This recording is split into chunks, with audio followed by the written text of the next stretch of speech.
Hello et bienvenue dans l'épisode 13 de The Choice. Alors je te remercie si tu es là depuis le début et bienvenue à toi si tu viens de me rejoindre. Alors dans cet épisode je vais parler vraiment de la rentrée et du fait que je pense que ça marque vraiment la fin de quelque chose et le début de quelque chose de nouveau. J'ai vraiment l'impression que cet été nous a permis de nous rendre compte de certaines mauvaises habitudes qu'on pouvait avoir ou de certaines choses qui pouvaient être un peu néfastes dans nos vies. Et maintenant, on est sur une nouvelle lancée. Moi, cet été, j'ai eu la chance de voyager plusieurs fois. D'abord au Maroc. D'ailleurs, je vais en parler plus tôt. Mais j'ai traversé le désert. Et voyager, ça m'a permis de travailler vraiment mon moment présent. Et je me suis rendu compte que vraiment de plus en plus, aujourd'hui, on est sur nos téléphones, tout le temps sur les écrans. Et ça renforce en fait le fait qu'on a ce besoin d'être validé, même par nos proches, etc. Et franchement, quand je suis rentrée, j'étais entre à la fois des super bonnes énergies parce que je partais en vacances, mais j'avais un environnement qui vraiment était négatif. À ce moment-là, déjà, j'étais en train de lire le livre sur le stoïcisme et tout, et je me suis dit, de toute façon, là, ce que je suis en train de vivre, ça va passer à un moment donné parce que ça peut pas se passer tout le temps comme ça, en fait. Et du coup, je me suis dit, je peux pas forcément changer ma situation actuelle, mais je peux attendre jusqu'à ce que ça s'améliore et que je sois dans une situation propice à me développer.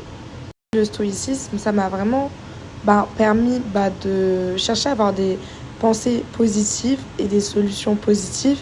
Et donc, d'essayer aussi de laisser tomber tout ce qui pouvait être un peu négatif. Mon premier déclic, ça a été quand j'ai eu mon année de droit, la réussite de cette année. Et je me suis dit, en fait, là, je vais pas continuer comme ça déjà parce que c'était un peu compliqué d'être concentrée sur développer mon activité et à côté faire des cours à distance. En plus, il n'y a pas ce côté humain. Il y a beaucoup de choses qui m'ont manqué un petit peu cette année. Et je me suis dit, en fait, même si j'aime bien les cours de droit, j'ai envie de me retrouver dans un univers dans lequel, en fait, on se comprend plus. Parce que maintenant, même si je bosse dans certains projets qui demandent des connaissances en droit, c'est pas vraiment... Là, je suis en mode entrepreneuse, je travaille avec des entrepreneurs, c'est vraiment différent. Et donc toi, est-ce que dans ta vie actuellement, t'as évolué, t'as appris de nouvelles choses, t'es monté en compétences? Et donc, est-ce que tout ça, ça change pas la manière dont tu vas vivre les prochains jours? C'est pour ça que je parle de voyager plus léger, pour que tu puisses laisser un peu derrière toi, comme un petit peu ce que je fais, certaines choses, passer à autre chose, te laisser du temps et refaire le point sur là où tu veux vraiment aller. Aussi, se libérer de l'emprise du téléphone, ça peut permettre un peu de lâcher prise et de se dire, voilà, dans le moment présent, je profite avec telle personne et le téléphone, réussir à vraiment le mettre dans ta vie, mais à des vraiment courts instants. Parce que au final, si t'as pas ton téléphone, tu profites avec les gens qui sont là réellement avec toi. Et si ça te convient pas, les personnes qui t'entourent, etc., tu changes d'environnement. Mais ce qui compte vraiment, au final, ça sera les personnes qui sont en face de toi.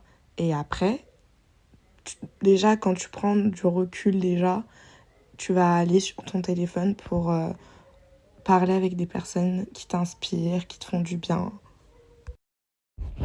Donc voilà, pour cette rentrée, c'est ça. Faites le point, profitez du moment présent et libérez-vous des personnes ou des choses qui pourraient vous nuire.